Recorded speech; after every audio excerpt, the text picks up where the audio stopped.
Hi everyone, I'm Kate. Welcome back to my channel. Today we're gonna talk about the blue color and I'm gonna paint this black and white bird with some blue gloss. Let's get started. There were two shades of blue color that I've introduced so far, and this is the sky blue and the other one is the indigo that I always use. I'm going to show you the packing. These are also 5 grams, so when you open up, there is a plastic bag and filled with some blue chips, and they look really dark. So let's take a look at the indigo. So the packing is the same. They look very similar because they look very dark, but then when you dilute it with water, then the color is very different. Like the left one that you can already see some brighter color. This one indigo, I'm gonna add some water. I'm gonna show you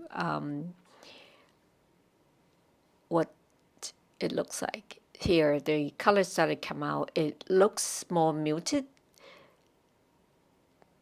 Indigo is actually made of the natural plant and the sky blue isn't. It's a chemical color. So I'm going to paint on the rice paper to show you what they look like because I think that they look very similar. And this is the sky blue. And I'm going to get some indigo. And can you really tell the difference? I'm going to show you a close-up. So this is the sky blue.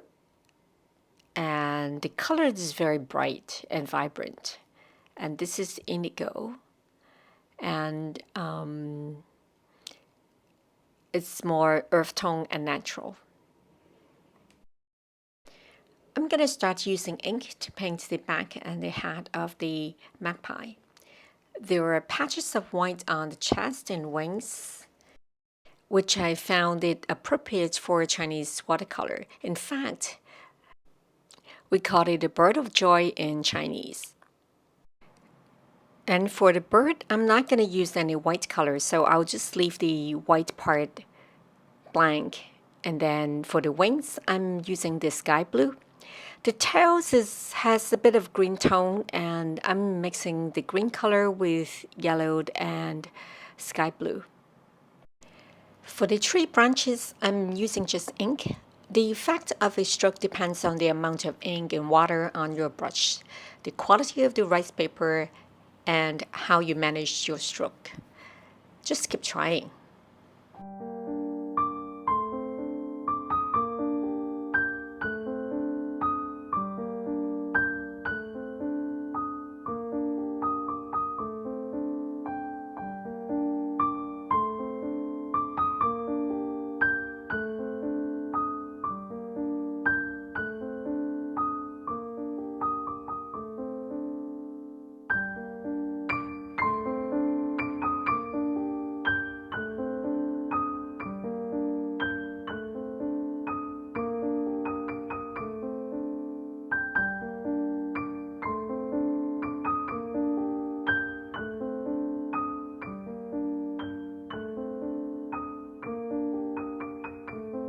I'm now switching to use a large brush to paint the leaves.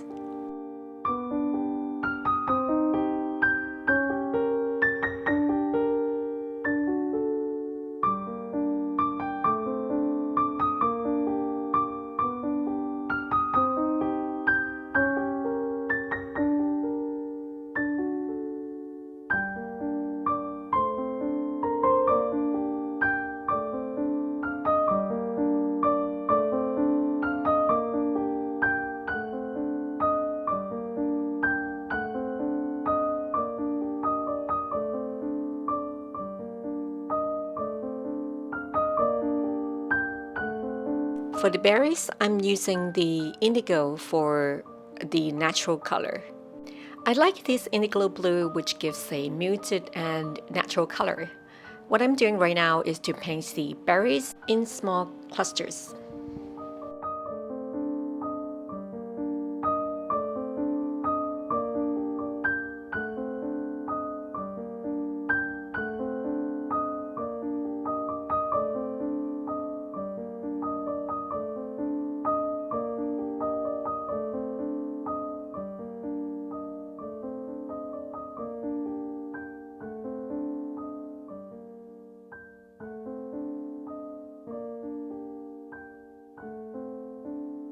Now I'm using ink to paint the cloths.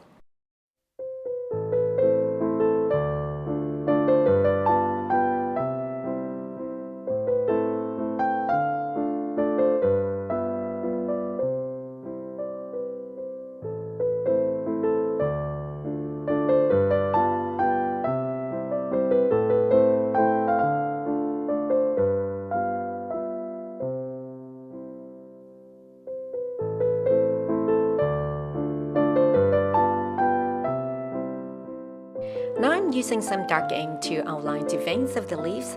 As you notice, the color looks a bit fade and lighter when it's dried.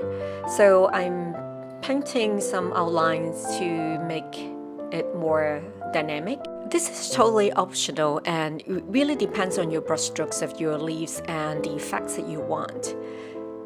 Please don't be bound by the rules that people tell you that you must paint the leaves and flowers in a certain way.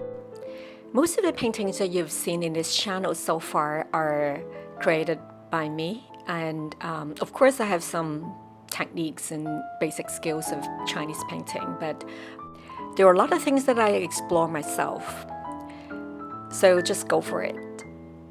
Thanks for watching. I hope you like this video. Please subscribe if you haven't already and press the bell notification button so that you don't miss out the next update. I'll see you next time.